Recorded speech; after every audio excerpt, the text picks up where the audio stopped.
Kamusta po kayo? Bago po ang lahat, first things first.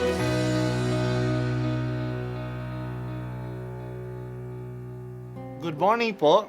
Sinisimulan po natin ngayon ang first things first. At dito po, tinatalakay natin sa unang bahagi ng umaga natin ay ang first readings na binabasa po sa banal na misa. Ito pong tinatalakay natin kasi madalas po kasi marami na tayong alam tungkol sa gospel readings. Pero konti po ang nagsasalita sa first readings.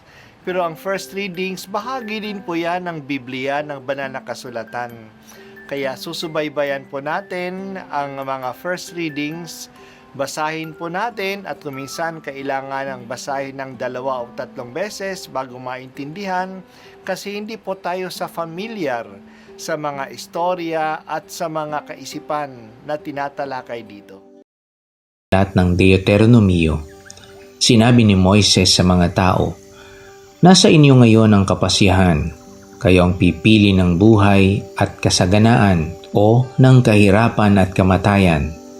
Kapag sinunod ninyo ang kautusan, iniibig ang Panginoon at nilakaran ng kaniyang mga landas, pagpapalain niya kayo sa lupaing ibibigay niya sa inyo. Mabubuhay kayo ng matagal at kaniyang pararamihin kayo.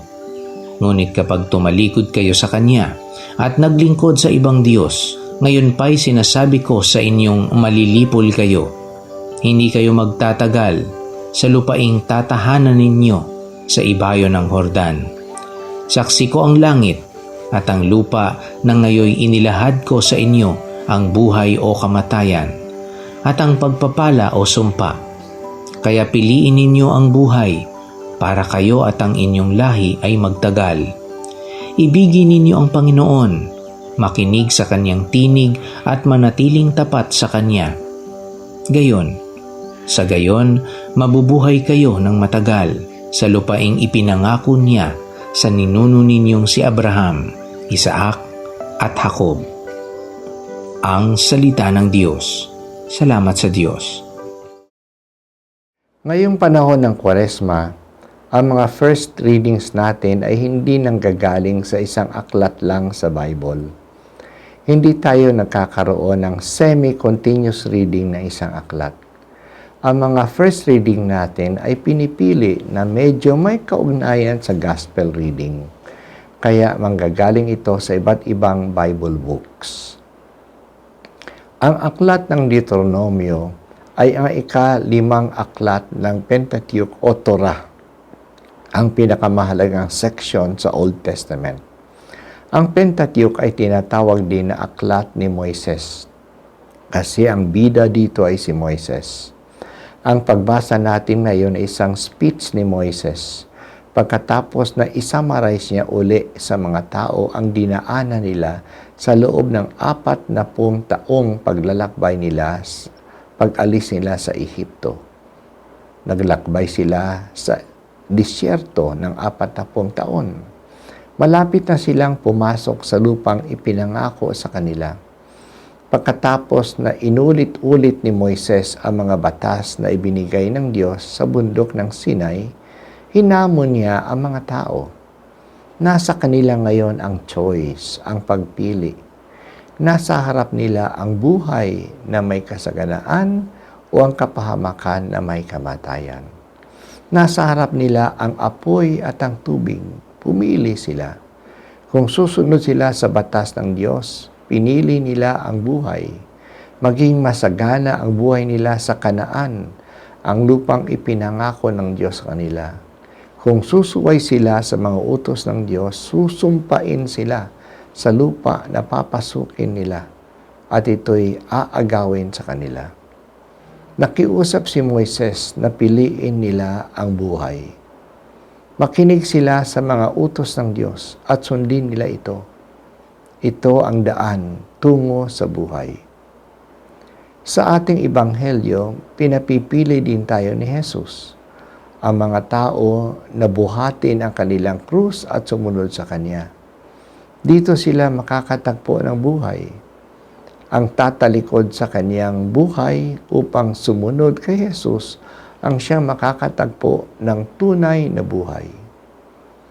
Napakalaki ng paggalang ng Diyos sa freedom natin, kalayaan natin.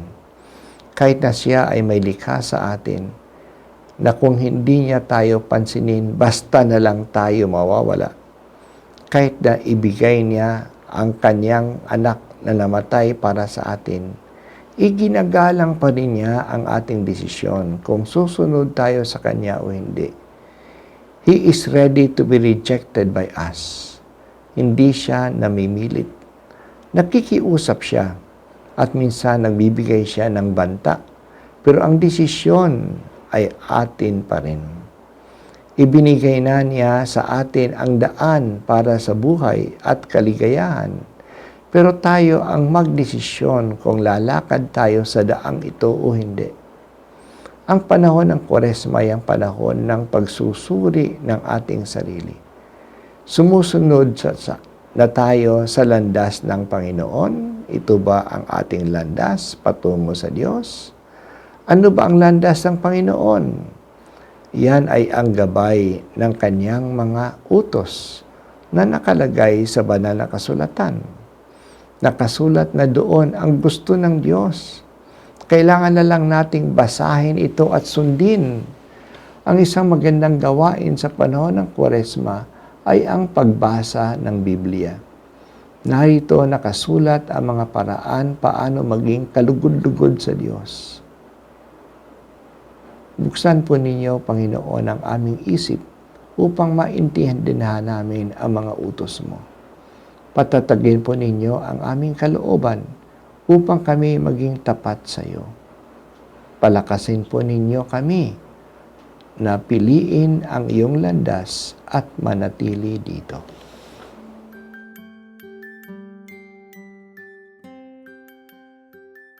At ako po ay si Bishop Broderick Pabilio dito sa First Things First.